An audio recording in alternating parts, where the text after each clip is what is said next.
Assalamu alaikum, I'm Aisha and you're watching Samaa News. Here are today's headlines.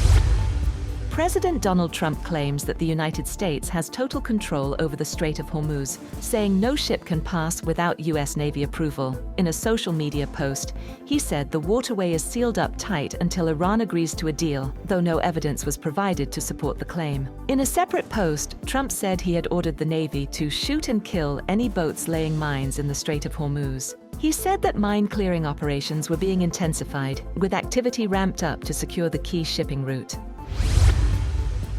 US President Donald Trump has said there is no final deadline for ending the war with Iran, pushing back on suggestions that political pressure or the approaching midterm elections are shaping his decisions. He also made clear that the US is in no hurry over the ceasefire or fresh negotiations, as Washington keeps up its naval blockade on Iran. Speaking in an interview, Trump also rejected the impression that he wanted to wrap up the war quickly because of domestic political considerations. He stressed that the goal was not speed, but securing what he called a better agreement for the American people. On the other hand, US Navy Secretary John Phelan has been fired in another wartime shake-up at the Pentagon, coming just weeks after Defense Secretary Pete Hegseth ousted the Army's top general. The Pentagon announced his departure in a brief statement, saying he was leaving the administration effective immediately, but it did not provide a reason or say whether it was his decision to go. Sources said Phelan was dismissed in part because he was moving too slow to implement reforms to speed shipbuilding and because he had fallen out with key Pentagon leadership. The US military has intercepted at least 3 Iranian-flagged tankers in Asian waters and is redirecting them away from their positions near India, Malaysia and Sri Lanka. One of the vessels was the Iranian-flagged deep-sea supertanker, which was part-loaded with crude and last seen on its public tracking transponder off Malaysia's coast a week ago. The smaller Iranian-flagged Sevin, which had a maximum capacity of 1 million barrels and was carrying 65% of its load, was also intercepted. The Iranian-flagged supertanker Dorina was also intercepted, fully loaded with 2 million barrels of crude.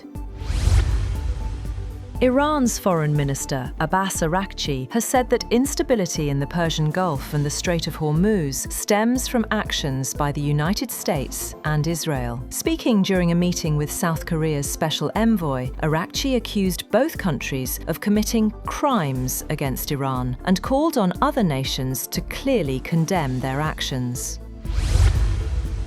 Meanwhile, China has begun efforts to help reduce tensions between the United States and Iran, according to international media reports. Beijing is seeking to play a stabilizing role as relations between Washington and Tehran remain strained. As a rising global power, China is expanding its diplomatic influence, particularly at a time when US policies have also created friction with traditional allies. Furthermore, Pakistan continues to engage on the diplomatic front, supporting efforts for lasting peace and stability in the Middle East. The European Union has formally approved a €90 billion loan for Ukraine, along with a fresh package of sanctions against Russia. European Council President Antonio Costa said the bloc's strategy focuses on strengthening Ukraine while increasing pressure on Moscow. The move comes after Hungary lifted its veto, clearing the way for final approval of both the financial aid and sanctions package. 2 local trains have collided head-on in Denmark, injuring at least 17 people, 4 of whom were in a critical condition. Public broadcaster showed images of 2 yellow and grey trains, both with visible damage to the front, facing each other in a wooded area. Police said in a statement that the incident happened north of Copenhagen, on a train line linking the towns of Hillerød and Kagerup. The spokesperson added that everyone is out of the trains and no one is trapped. That's all for now. For more updates, visit www.samaa.tv. Thank you for watching Samaa News.